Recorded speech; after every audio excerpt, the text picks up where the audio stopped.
This is Game Set Match Kentucky, Episode 12, recorded July 17th, 2019, entitled Wimbledon Withdrawal.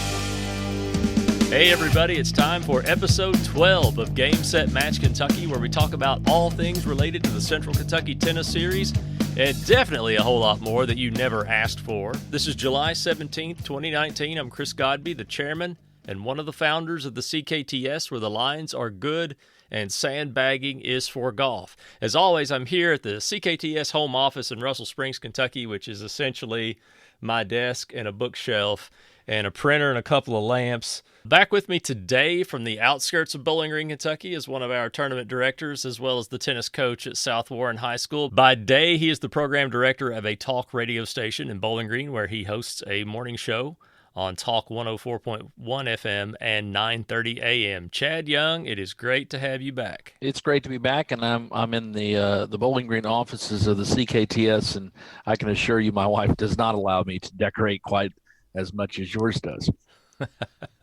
Well, today on this episode of Game Set Match Kentucky, we've got lots to cover today. This is going to be a big episode. So if you're listening to this on your smartphone, I hope your battery is charged, because we're going to run that battery down. There's lots to go through today on this episode of Game Set Match Kentucky. We're going to run down the results of the 2019 State Farm Etown Open. We're going to hear about an important tennis charity that's right here in our Commonwealth. And we're going to look at the point standings for the first two CKTS tournaments this season. And of course, as always, we'll look at what is coming up in tennis around the area. Our sponsor for this episode is LakeNet Media Incorporated. They provide the web hosting for Game Set Match Kentucky. So if you are looking for a dependable web host, you can reach out at 757-LakeNet. That's 757-525-3638. If you or your business is interested in sponsoring Game Set Match Kentucky, you can send an email to info@gamesetmatchky.com. So let's start with your 30-second rundown of Wimbledon. I'm having Wimbledon Withdrawal already. How did you enjoy the tournament? I really did enjoy the tournament. 30 minutes is, I could probably just use 30 minutes to summarize the men's final. That's how long it seemed to go. But yeah, it was fun. I mean, the Coco Golf story was really neat. I thought the American players did pretty well overall. And I enjoyed both finals. So I'm the same way as you. I like being able to come home. I work early mornings, so I like being able to come home late morning, early afternoon, and watch television, and even have it on when I'm going to work at 5 in the morning. They usually have matches coming on at 5:30 or 6. So it's something I look forward to, and I'm always sad when Wimbledon's fortnight is over. I enjoyed the women's final, although it was very short. And then for the men's final, I was recording it while I was gone to church, and so I get home from church and I start watching it. And I've got set up to go play doubles in Campbellsville that afternoon. So I watched the first 3 sets, and then I leave. And my hope was nobody's going to talk about this at the tennis courts at Miller Park. Nobody's going to mention this. Well, sure enough, and I'm warming up, I overhear some people on the next court talking about Djokovic winning it and how good of a match it was and how long it went. But anyway, the next day I watched the rest of it, which seemed to go on for quite a long time. It was a really epic match. I found myself pulling for the old guy, Roger, old at age 38, pulling for him as an underdog. And hard to call Roger Federer really an underdog, but nevertheless. So I enjoyed it also. I was really into Wimbledon this year. I wore my Wimbledon whites at the State Farm Etown Open on Sunday of that tournament. So it was a lot of fun to watch. And flipping through the Tennis Channel today, they've got that Hall of Fame Classic on, and they're playing on a grass court in Rhode Island, and it's just not quite the same. No. Yeah, I was the same way as you. I taped it and planned to go back and watch the whole match after church, but I mean, by the time I got to church and got home, I was able to watch, most of the 4th set and all the 5th set. So why don't we go ahead and take a look at the State Farm Etown Open results. I'll begin with the boys 18 and under singles. In that event, it was Dylan Deathridge defeating James Chen, 6-love, 6-1. That is a matchup of high school teammates. In the boys 15 singles, Matthew Parsons defeated Jacob Jiranek, 7-5, 6-1. In the boys 12 and under singles, Nolan Parsons defeated Jackson Donovan 4-6, 6-3, and the super tiebreaker was 10-8. Quite a match there. In the girls 18 singles, Connor Gallagher won 6-0, 6-0. Defeating Emery Jones. Looks like she cruised through that draw. Of course, she was weekend. I think she was the girls 18 singles season champion a year ago as well. That's correct. In the girls 15 and under singles, Anna Dew from Lexington defeated Karif Kundis by a score of 6-love, 6-1. In the girls 12 singles, there was a round robin, and Arden Deathridge was the winner. She beat Reese Moorman 6-4, 6-3, and she beat Parker Lally 6-0, 6-1. In the boys 18 and under doubles draws, it was Keegan Christensen and Matthew Smith defeating Calden Doty and Camden Jones 6-1, 6-2 in the final. In the girls 18 doubles, it was Megan Martin and Ainsley Stowball defeating Hallie Lindsay and Campbell Ritchie 6-4, 6-1. In the mixed 18 and under doubles, Keegan Christensen and Sarah Jiranek defeated Abby Henson and Matthew Smith 6-2, 7-6. Now to the adults. In the men's open singles, Alex Spalding defeated, I believe, his former coach, Kyle Caven, 6-2 and 6-2. In the men's C singles, it was Jared McDonald defeating Josh Lally 2-6, 6-4, and in 10-4 in the super tiebreaker. In men's B singles, Jeremy Booher defeated Jackson Gillick 6-4 and 6-4. There was another round robin in women's open singles. Actually, one of the matches was canceled, or one of the participants dropped out, so that just makes it a final. It was a final. They played it on Saturday morning there. It was Connor Gallagher of Edmonton, Kentucky, defeating Alyssa Dowdell of Vine Grove 6-4, 7-5. In the men's open doubles, it was Alex Spalding, and his partner was Riker Cassidy, and they defeated, again, his former coach, Kyle Caven and Terry Caven, 6-3, 4-6, and 11-9 in the super tiebreaker. In the men's C doubles, it was Josh and Patrick Lawley defeating Clay Dupin and Jason Dupin 6-2, 6-3. In men's B doubles, unfortunately, we had a withdrawal in the championship, but that meant the winners were Michael and Spencer McCune. They won by default over Troy Young and his partner, Jared McDonald. And let me just interject and say that, at our website, CKTStour.com, you can follow the links to each of these tournaments, and then you're able to open their draws on Tennis Link. And if you're able to see the draw for this men's B doubles, you see a withdrawal there at the final, but leading up to it, lots of close matches in that tournament, and it was nearly a full bracket. Troy and Jared won their quarterfinal and semifinal matches at third set tiebreakers. Okay, and speaking of tiebreakers, in the women's open doubles, there were 4 teams in this event, and the final was a very close one. It was Patty Coakley and Jennifer Corbin defeating Caitlin and Kayla Ditto 6-3, 6-7, and 10-8 in the super tiebreaker.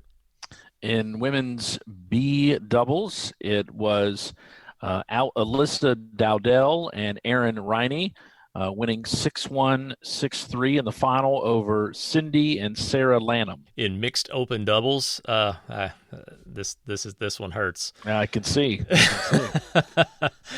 I played mixed open doubles with my friend Trina Rickard, who runs our Glasgow tournaments, and it was the first time we'd played together, and we made it to the finals, but we lost. and we were defeated by Jacob Burdett and Isabel Kuo, and they were the toughest mixed doubles team I've probably ever seen in one of our tournaments, honestly. In mixed B doubles, we'll move on so you don't have to think about it too much. Okay, appreciate it. In mixed B doubles, it was Tatum Cox and Calden Doty winning in the final over Troy Young and Amber Wolf, 6-1, 6-3. In men's 40 and over singles, Joe Reed defeated Scott Hoogland, 6-1, 6-love. In men's 40 doubles, it was a third set tiebreaker to determine the champion, and it was W.D. McCubbin and Mike Eden winning in the final over Steve Kirtley and David Brown, 4-6, 7-6, and 10-4 in the tiebreaker. So that's a look back at the 2019 State Farm Etown Open results. And I would like to say great job, Karen Henson, the new director this year of that tournament. Great job to the Etown Tennis Commission. They always run a fantastic event, and there was a 50-50 chance of thunderstorms all weekend, and they got lucky. And at the main side, at least, they missed every bit of the rain. We did have a little bit of a lightning delay on Sunday night for about 30 minutes or so, but other than that, they got lucky and they put on a great event, and looking forward to next year. Let's go now and check out the current point standings. And this has been a long time coming. Of course, it took a long time really for the season to actually start. So now that it has started, we'll run through the events. And Chad, I'll let you start with men's open singles and just give me the name in red there. That's the leader. So the name in red is Wade Stone. There is technically a tie, but you have to be a member of the CKTS for your results to count in the point standings. So Wade Stone, who won the Barron Classic tournament the first week of the tour, is leading with 4 points. Right. If you haven't ponied up your $15 for a CKTS membership, it's as if your points don't exist. So be sure to do that. If you're going to play 2 tournaments, it's worth it, and you're going to get points in the standings and shoot for a division title. In men's B singles, there is a tie at the top after 2 tournaments. Jeremy Boer and Matthew Nykirk are tied with 4 points apiece after they've each won one of our first 2 tournaments. In men's C singles, Jared McDonald leads with 4 points. He won the Etown Open, and so he sits in first place right now. Okay, after finishing as champion of the Barron Classic and a semifinalist at the Etown Open, W.D. McCubbin is sitting on top of the men's 40 singles. The winner of the boys 18 singles at Etown is the leader in boys 18 singles in the point standings. That's Dylan Deathridge at 4 points. In boys 15 and under singles, Matthew Parsons has 2 titles in a row, and he's at the top. It's a commanding lead to start the season, isn't it? Definitely. In boys 12 singles, we have a tie. Jackson Donovan and Nolan Parsons are both tied at 6 points apiece. In men's open doubles, partners Jordan Cordray and Matthew Thomas have 4.5 points each. In men's B doubles, partners Mike Lindsay and Jun Tomioka are on top of the standings with 4.5 points. In men's C doubles, it's Josh Lawley and Patrick Lawley with 4 points each. In men's 40 doubles, he has had 2 different partners for each of the tour stops so far, but W.D. McCubbin is in the lead with 8 points after having won both weeks so far on the tour. Sitting alone at the top with 8 That's points. Right. Yes. That's right. All right. In the boys 18 and under doubles, there's a 3-way tie at the top. Jordan Cordray, Calden Doty, and Matthew Thomas all have 6 points. In women's open singles, Connor Gallagher leads. We've only had the women's open singles make in one of the tournaments, and that was in E-Town, and Connor was the winner, and so she's on top with 4 points. Women's B singles, we do not have any results for women's B singles. Those divisions have not, or they have failed to make in our first 2 tournaments. Now, when you were setting up to have the Bowling Green Open that got rained out and rescheduled, you had that draw, didn't you? Yeah, I believe so. We didn't. We made every draw, so we had some players that were going to play that weekend. And this is the only draw that failed to make at E-Town. So, ladies, play some singles. Let's look at girls 18 and under singles. Connor Gallagher has a comfortable lead at the moment with 7 points. In the girls 15 singles, there's a three-way tie. Anna Dew, Zoe Graziano, and Megan Martin are all tied with 4 points.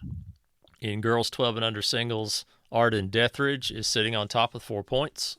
In women's open doubles, there is a tie between teammates. Cheryl Hensel and Trina Rickard are both tied with 5 points. In women's B doubles, Chatty Lee and Marvetta Overstreet are doubles partners, and they're tied for the lead. In girls 18 doubles, Hallie Lindsay and Campbell Ritchie, they won the Barron Classic. They were finalists at Etown, and they're on top right now with 7 points. In the mixed open double standings, we'll have, as always, we'll have a female leader and a male leader. And the female leader is Trina Rickard with 6 points, and the male leader right now is Steve Humphris with 4 points. In mixed B doubles, Amber Wolf is the female leader with 7 points, and Calden Doty is the leader for the men with 4 points. Okay. In mixed 18 doubles, the female leader is Sarah Jeranek with 8 points. There's a tie for the male leader. Calden Doty and Keegan Christensen each have 4 points. So that's a look at the current point standings on the CKTS Tour. This will be updated sometime next week after the Miller Park Tennis Classic. So speaking of that, that is coming up this coming weekend, July 20th and 21st, the Miller Park Tennis Classic in Campbellsville, Kentucky. The deadline for that, of course, is passed. We're expecting the draws to come out sometime tomorrow.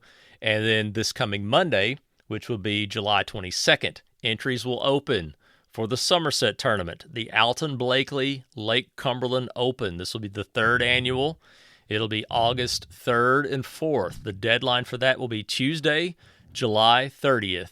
You can visit CKTStour.com for that tournament and all of our tournaments to enter them, to see results, get more information about them. Hopefully there'll be a good turnout for Somerset. That was a tournament that has usually been at the end of the season, I guess in September, and that was one of the moves that was made in the off season, was trying to get that tournament maybe an earlier date so more people could get to Somerset during the summer and play in that event.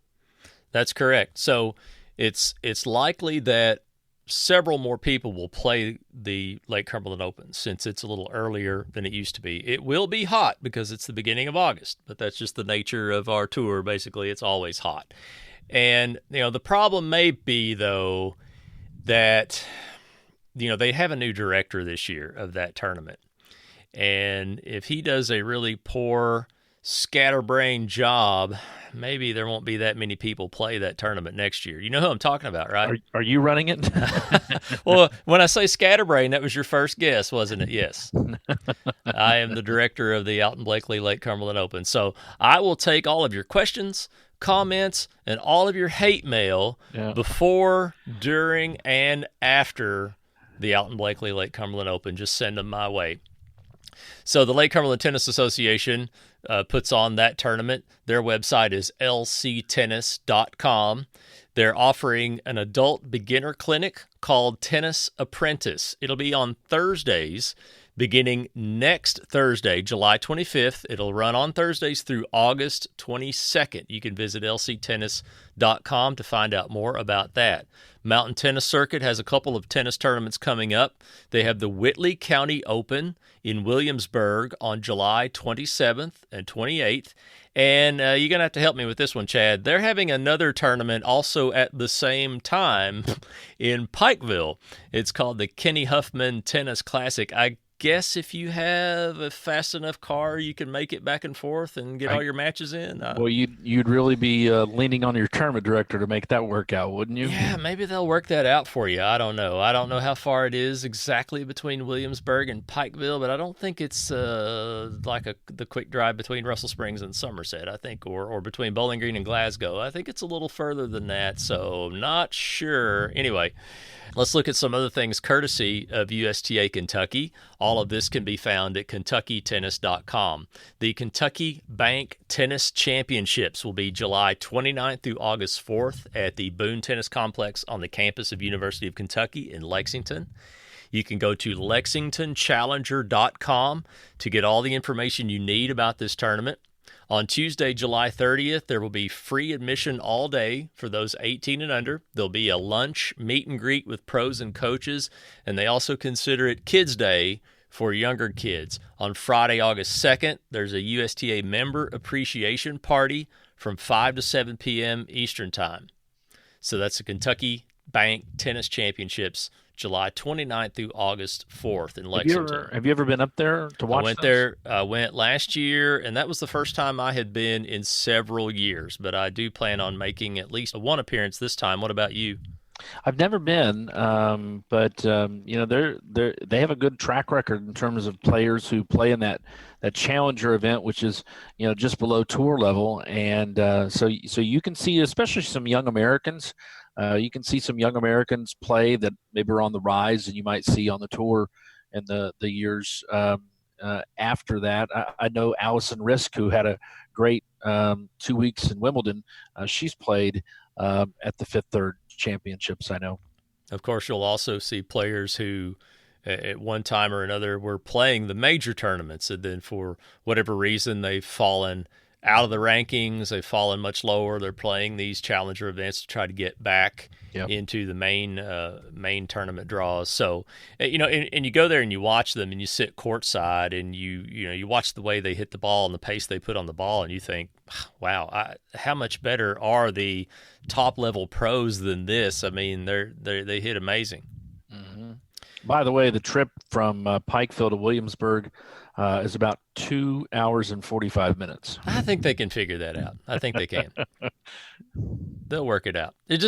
Probably you're better off just maybe entering one division in each of those tournaments, and then maybe you can work it out, especially if they're small divisions. We'll see. Well, to keep up with USTA Kentucky, visit KentuckyTennis.com. On Facebook and Twitter, they are at USTA Kentucky. And you can visit their website or follow them on social media for their tournaments, grant opportunities, events, team events, everything. So speaking of USTA, this would be the perfect time to talk about the USTA Kentucky's endowment fund called the Raise a Racket Foundation. Recently, I spoke with one of its volunteers to find out more about this worthy cause. I'm joined now by the past president of USTA Kentucky and also the immediate past president of the Raise a Racket Foundation, Mr. Terry Bunnell. Welcome to Game Set Match Kentucky. Hey, Chris, thanks for having me on today. It's a great pleasure to be here and to be a part of your program today. Well, I'm very glad to have you. So the Raise a Racket Foundation, it's a charitable foundation that benefits tennis communities in Kentucky. It's exclusive to Kentucky. Is that correct? That is correct. The Raise a Racket organized in 1996, and we are a 501c3 organization involved in a lot of activities related to tennis across the state. And as you did mention there, Chris, we only fund opportunities within the Commonwealth. And we do a variety of activities, and very fortunate to be engaged in a lot of those areas of the state. We help with top juniors when it comes to their clinics and their training. We can help with courts. We have helped fund court repairs in the past. We have helped players with special needs. Many years ago, we donated money for a wheelchair player, and we're very excited about that. And he's done phenomenal, and we were just so thankful that we could partner with that program. We have a board of directors that are made up of members from across the state, so we're very excited about a board, have an outstanding board. We work with the High School Tennis Coaches Association as well. Have a really good relationship there, and we help them with some funding opportunities in years past, and proud to be a part of that as well. But as you mentioned there, Chris, earlier on, it's a statewide group, and we are the charitable arm of tennis in Kentucky, and want to get the word out about Raise a Racket. And of course, we solicit donations to help us in various causes. Another item that we help with is the Kentucky Tennis Hall of Fame that occurs each January. We're part of that program as well. And I can see by the information on your Razor Racket Foundation webpage, which, by the way, that's part of the USTA Kentucky website. And I'm going to put a link directly to the Razor Racket Foundation page in the show notes of this podcast. But by looking at this page, it seems that there's a lot of ways that this foundation contributes, as you said, to scholarships and court repair and things like that. And there also seems to be a lot of ways that people can get involved. And you even make it easy on this webpage. There's a direct donation link right here. Correct. Yes. We wanted that to be there, easy to get to, and as you mentioned, easy to donate as well. The staff that we have at the office in Louisville with USTA Kentucky do a tremendous job of working with us with the calls and the administrative part of all of our activities. So they do just a fantastic job and make it easy for us. And if individuals have questions, then I would encourage to direct those to the office staff there in Louisville and begin there, and then that will funnel to the board of Razor Racket. Chris, I mean, we want to promote the game of tennis across the Commonwealth, and that involves a lot of activities, special projects, special needs, again, funding, scholarships, working with all organizations across the state, recreational associations, schools, as I mentioned, what it takes to promote tennis. And that's what this is about, how that we have people that give to Razor Racket in memory of various individuals, tributes. We had a lot of tributes. And we're trying to put together a campaign. I know it's talking about money and raising money, but yes, it is about that. It is the money that it takes to keep these programs going. And what's so great about this is that the money that's raised from it goes right back into the local area, and when I mean local, I'm talking about the state. And nobody's taking money off the top. It's a part of tennis, a part of what USTA is trying to do in Kentucky, and working with all of our tennis programs in the Commonwealth. The donations to this organization are tax deductible. Mm-hmm. And again, I'll put a link in the show notes for people to read all about it and to find out how they can contribute. And they can even send questions to RAR, that stands for Raise a Racket, RAR at USTAKY.com. And so I think that people that know about this organization already will agree that it's a very worthy cause in the name of contributing back to tennis and raising awareness for tennis, the sport that we all love so much. And Terry, good luck to you all, and I hope that some people listening will find it in their heart to give back to this foundation. Well, I appreciate that, Chris, and we have been successful in various degrees, with the contributions we've used and money that's given out. Again, we want to raise money and we want to distribute money. It's not what we hang on to and in a bank account, so to speak. We want to raise the money and we want to get that money out into the state, benefiting children, benefiting adults, making tennis happen in our areas. And that area is the entire state of Kentucky. Terry Bunnell, the immediate past president of the Razor Racket Foundation. I appreciate you being with me today. Hey, I've enjoyed it, Chris. Really much appreciate this. And thank you for all the efforts you do in making tennis available and fun for people across the state as well, Chris. Great job. Thank you very much. I will see you around. Thank you. And so, again, I'll put information about the Razor Racket Foundation in the show notes. You can send us your tennis events to info@gamesetmatchky.com. If you're having a clinic, a camp, a social event, or a tournament, send it our way. Chad, it's time to challenge the call. All right, I can't wait for this one. Okay. So the situation is this. A child turns 13, but not until November. After the tour is completed. Right. So why can't he play in the 12 and under? I'll take this one. Well, the CKTS established a rule at some point, probably 10 years ago, that this is the way the age divisions will be set up, just to simplify things. And there's, it's the calendar year is the cutoff. So the entire year, if that child is turning 13 this year, they're too old for the 12 and under. If they're turning 16 this year, they're too old for the 15 and under. If they're turning 19 this year, they're too old for the 18 and under. Now, will it always be that way? I can't say that for sure. This may change next year.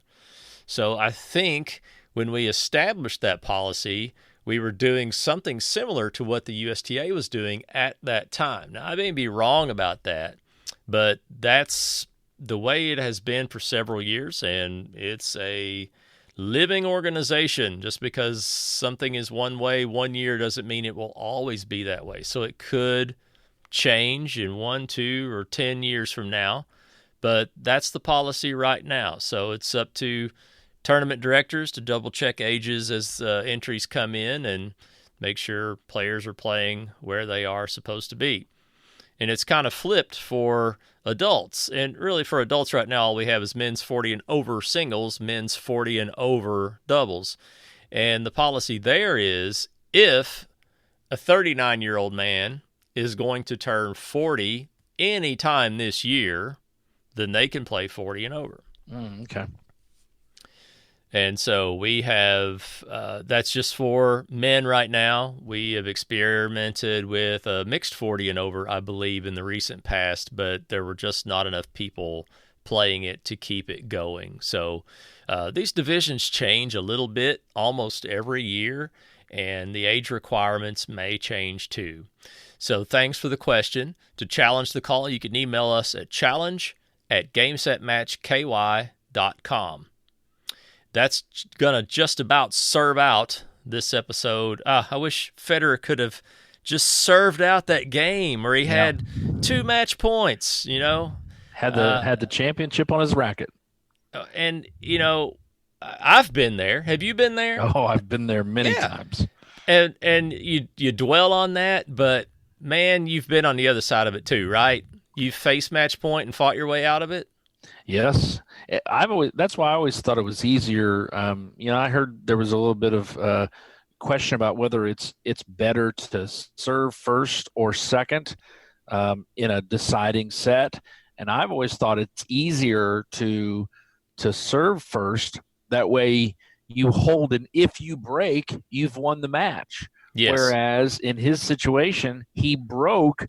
There's this sense that you've done what you finally need to do, but then you have to go out and hold your serve.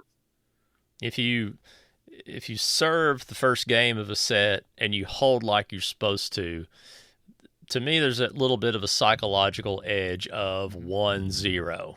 Even though you were just doing what you're supposed to do by holding serve, there's a psychological edge of 1-0. But yes, you're correct. If you do grab a break in there, then you continue to hold, you've got it, right? That's correct.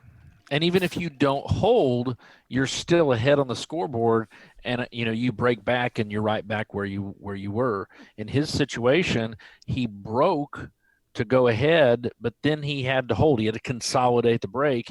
Didn't do so, and they were even at whatever it was, 8-all, I guess. Well, we talked about a little bit about the women's final and mostly about the men's final of Wimbledon. What about that men's doubles final? Did you watch any of that? I did. I actually watched most of the first 3 sets, and then when they closed the roof, I had to go do something, and I came back and I watched the 5th set later. Yeah, that was incredible. I'd never seen a guy in a match like that get hit as many times as Mahut did. If I remember correctly, Mahut got hit in the head, in the shoulder, and the chest, and somewhere below the belt. It was a little bit unclear from the camera angle. In a sensitive area. Yeah. So, hey, that's big boy doubles. You got to prepare. You got to expect to get hit. And after all that, I was rooting for them, but they just couldn't pull it out. It was a fantastic match, very emotional match for all of them, too. So I'd like to thank everybody for listening to today's episode of Game Set Match Kentucky. If you're listening through our website, you should go ahead and subscribe with any podcast app on your mobile phone, like Apple Podcasts, Spotify, iHeart, and many more. Your choice. I'd like to thank the listeners that we've picked up from new locations recently. In the United States, we have listeners now in Alabama, in the state of South Carolina, and in the District of Columbia. Internationally now, we also have listeners in Australia, so g'day, mate, to our listeners in Australia. In whatever app you're using to subscribe and listen, we'd love it if you'd write us a short review and give us a 5-star rating. You can visit GameSetMatchKY.com for all of our episodes and show notes and more. Please follow us on Twitter at GameSetMatchKentucky and like our Facebook page at GameSetMatchKY. GameSet Match Kentucky, the podcast. If you'd like to sponsor this program, you can send an email to info@GameSetMatchKY.com. There it is. I heard this so many times during the tournament. Hawkeye says, we are out. Oh. Well, until next time, I'm Chris Godby with Chad Young. Thanks for being here, Chad. Thank you. This has been Game Set Match Kentucky.